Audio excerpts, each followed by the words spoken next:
Thank you very much for the inputs.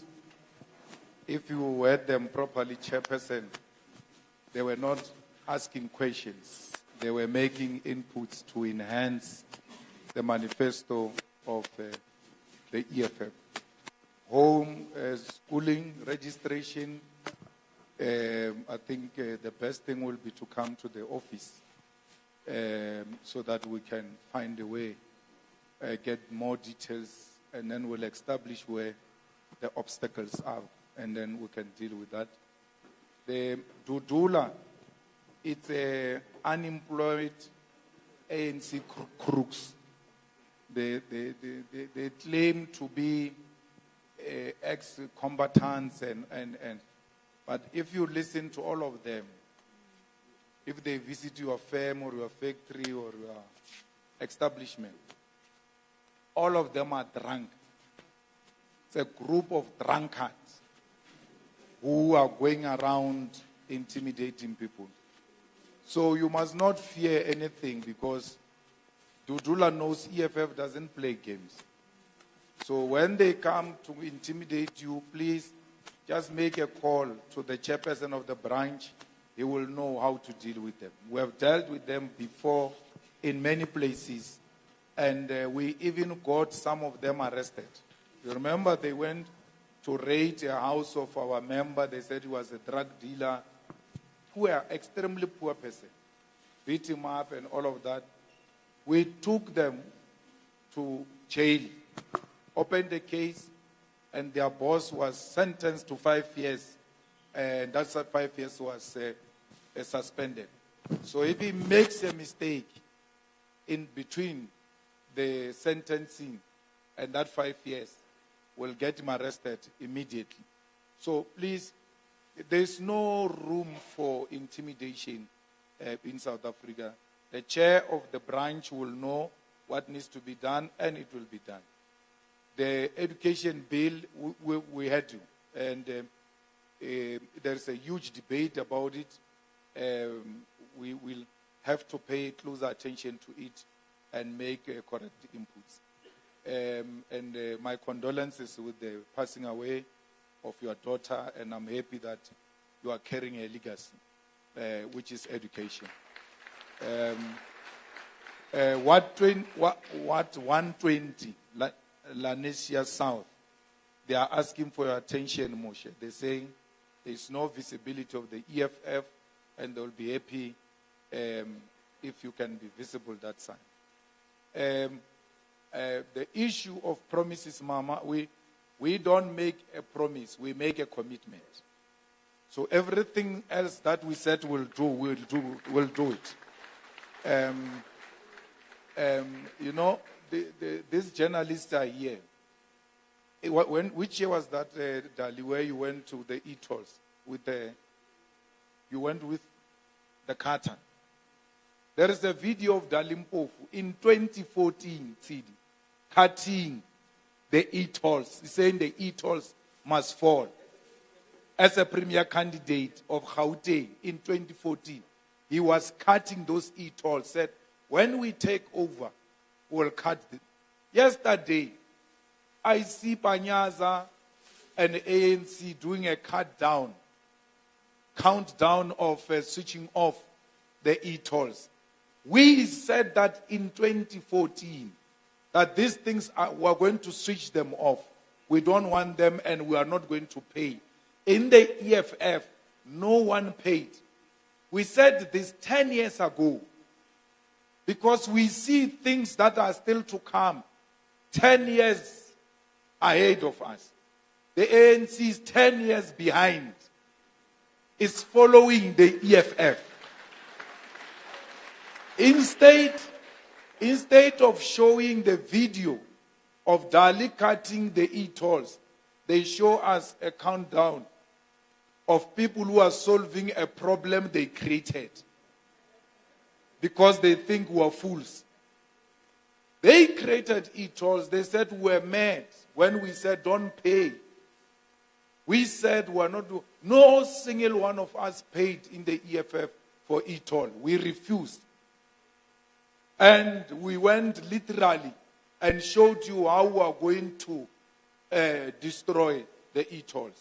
So I'm just giving you an example about that. That we said we are going to do this, and we fought until the government realized it has got no option. If there was no EFF in Parliament, imagine, these e-tolls, no one would have challenged them inside, because it was EFF challenging e-tolls single-handedly in Parliament. Without the EFF, no one would have challenged.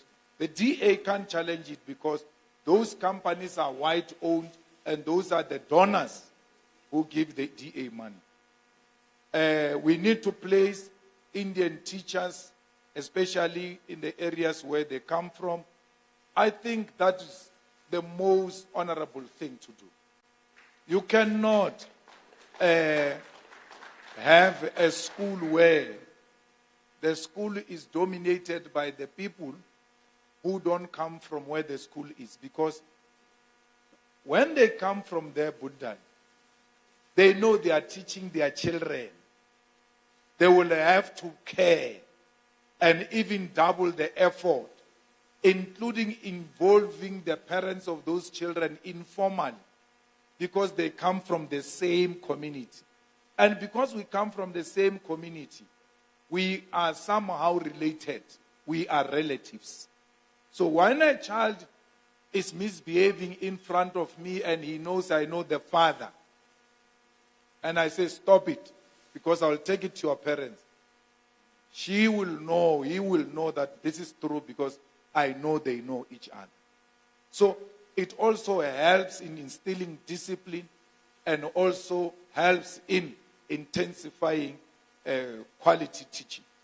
And I'm happy that the speaker does not say, we don't want Africans. They say, let's be mixed together and be one in our schools. The same thing with placement of children. Because children must be placed according to their address. So you look at the address and you look at the nearest school. That's where they have to go. So we can't have our children taken from here to somewhere else. Because even when we are not there at school, we want to be there as parents. They have to be in a close proximity. Just in case something goes wrong, we are able to quickly intervene. So the placement of children here in Gauteng has been a disaster, especially online application. We have been helping a lot of parents to place their children where they stay. We even did a sit-in, Mushe, in the district or province. We did a sit-in demanding the registration, the placement of children at schools. No any other party has engaged in a matter like that. And counseling in school is very important. In the EFF design of the school we are going to build, in the organogram, counselors are there. And counselors are not only for kids, are also for teachers. Because there are times where a teacher comes to school, but you can see there's something wrong. There must be someone in close proximity to speak to. Children put teachers through a hard time. They too have to go to the counseling so that they teach being under a very good condition mentally. So I think it's a demand that we should make, that every school must have a counselor so that our children can be counseled, because our children also go through a lot at home. They need to come and talk to someone, and school must be a safer place where our children can go. Ma'am, any school that says a poor person must pay school fees, please bring that to the attention of the EFF. No poor child must pay school fees. It's by law. No poor child must pay school fees. So we will take them to the school and tell the school that these children, their mothers are domestic workers. Even if the school is not a no-fee school, there will have to be exception on the following children because their parents are poor. We have done that before. Once you bring it to our attention, we'll attend to it. We have also collected matric certificates from principals who were saying, this child did not pay a school fees, we can't give them the results and all of that. We said, show us where you've got a contract with this child. Because you don't have a contract with the child. You've got a contract with the parents. Follow the parents. The parents, these are not parents' results. These are my results. You can't fight with my mother through me. I don't get involved in issues of old people. You guys go and sort it out there, but give me my results so that I can apply for school. If there is anyone who's doing that, withholding results of children because of school fees, bring that to the attention of the EFF. We'll attend to it with immediate effect. Very interesting topic of the master's office. I think appointment should be made. You come to the office, we sit down, and I'm happy you are even singling out individuals, saying names, because that's how we work in the EFF. We want the name and the face so that we know what kind of animal are we dealing with here, which is stealing people's monies. So don't worry. Once you bring it to our attention, the advocate is here. The legal office of the EFF is fully equipped with qualified lawyers.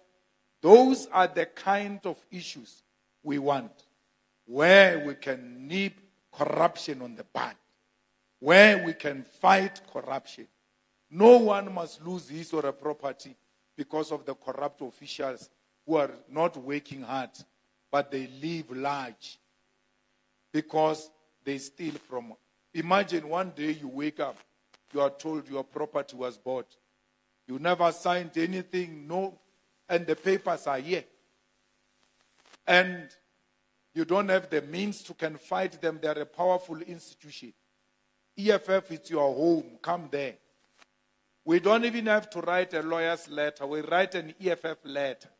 Please resolve that issue in the next 14 days. Otherwise, we don't know. Then the matter gets resolved. The matter gets resolved. So, the price of fuel is extremely expensive, and you are right. There is no economy that can stand without fuel. Well, fuel is for everything. Now, one of the immediate things we'll have to look into when we take over government is the petrol levy. If the petrol is this expensive, why do you put so much levy in it as government? So that can be an immediate relief while we are looking for a permanent solution. There are a lot of countries that we can get fuel from. The problem is that these people are in trade agreements with wrong countries. Instead of us accessing things in a cheap way, we get them from these ones who have colonized us, and they also put more profit on those things. If we had started building a pipeline from Venezuela to South Africa from 1994, we could be done by now. And we could be getting fuel from Venezuela in a reasonable manner. But because the leadership is in trade agreements with the West and America and them, they are unable to go and source a cheaper fuel. So we are not in agreement with anyone. We are in agreement with the people of South Africa, and we must find them an affordable fuel And as an immediate intervention, we'll look into the levy, and as a permanent solution, we'll look at where can we source fuel in a reasonable way so that we give our people a fuel, not this expensive a fuel that increases every month. When I was in Venezuela, they were buying a liter of petrol with an equivalent of R1. They are not, it's clear, they are not buying petrol. They are buying cars and you are given petrol for free. I mean, I looked at that and I was like, if we were to take a pipe from here to South Africa, South Africans will be the happiest people. Here, you buy a car, you pay installment of that car every month, and pay another second installment called petrol every month. So the car is expensive in South Africa. And now what makes matters worse is that there is no reliable public transport. Because if they were making fuel this expensive, they should be giving us reliable public transport, which is safe and can deliver us where we are going on time. So those are the things that we'll look at as the EFF. And I'm happy that we've had this engagement and I've come to Lanesia. It's not for the first time I come here. I came here as a president of the Youth League before. Tambalihle, yes. So, and it's not the last time. Let's build a strong EFF that has got all people of South Africa, inclusive of Indians. Everything else you said, we've taken it to heart and will implement it. Thank you very much.